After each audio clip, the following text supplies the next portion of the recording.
يا مساء الورد على احلى متابعين في الدنيا. النهارده بقى هنعمل طبق بصارة، انما ايه، حكاية اكلة اقتصادية وسهلة وبسيطة، ما بتاخدش وقت خالص، يعني يا دوبك 10 دقايق بالكتير. يلا بينا نشوف هنعملها ازاي. يلا بينا. عندي ربع كيلو من الفول المدشوش، هنقعه ساعة ساعتين. لو في الحر يبقى يفضل ان انا انقعه في التلاجة، لكن لو في الشتاء عادي بره التلاجة مفيش اي مشكلة. مية من الحنفية عادي جدا، وهغطيه وهسيبه لحد لما ينفش. بعد كده هشطفه كويس قوي وهسيبه لحد لما يتصفى كويس من المية. بعد كده هجيب حلة على النار، احط فيها معلقة من السمنة البلدي مع معلقتين كبار من الزيت، وعلى نار عالية هنزل الفول وهقلبه بالشكل اللي انتوا شايفينه ده. وهنزل معاه بصلة صغيرة او متوسطة متقطعة مكعبات، ومعلقة صغيرة مليانة من الكزبرة والكمون، وهقلبهم كويس مع بعض. وهحط 3 فصوص من الثوم، اقسمهم نصين، وكمان معايا ورقتين من الورق اللورا. انا نسيت ان انا احطهم، فانا حطيتهم بعد ما حطيت الميه.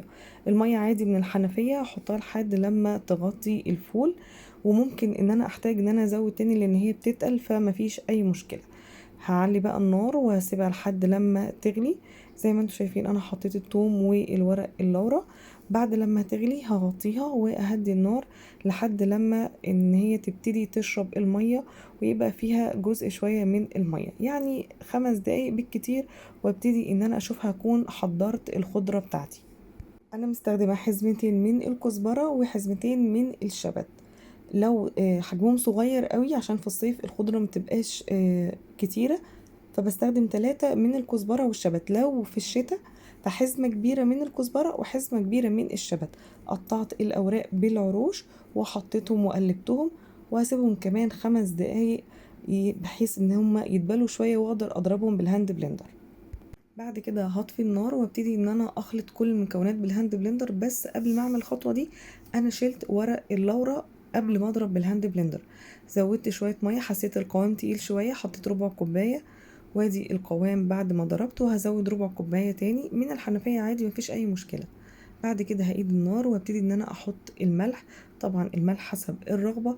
وبعد كده هاخد شويه من النعناع الناشف المجفف، وافركهم بايدي وانزلهم على البصارة بالشكل اللي انتوا شايفينه ده.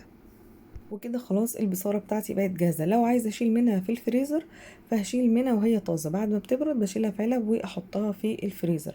هي لما بتقعد بتتقل ممكن ان انا اخففها حسب القوام اللي احنا عايزينه. بالنسبة لطريقة عمل البصلة المحمرة، فانا بقطع البصل جوليانو وبنزله في زيت سخن. مش لازم يكون زيت غزير، بس اهم حاجة مملاش الطاسة بالبصل. ومش بحط عليه ملح ولا اي حاجة علشان ما ينزلش ميته ويبقى طري معايا. وبعد كده اطلعه على مصفى لحد لما يبرد خالص. لو طلعته على ورق مناديل هيبقى طري معايا، فانا بطلعه على مصفى وبعد كده ازين بيه. وطبعا الطبق بيتكلم عن نفسه. بتمنى ان كنتوا تجربوها على طريقتي، وما تنسوش تدعموني بلايك وكومنت وشير للفيديو. والسلام عليكم ورحمة الله وبركاته.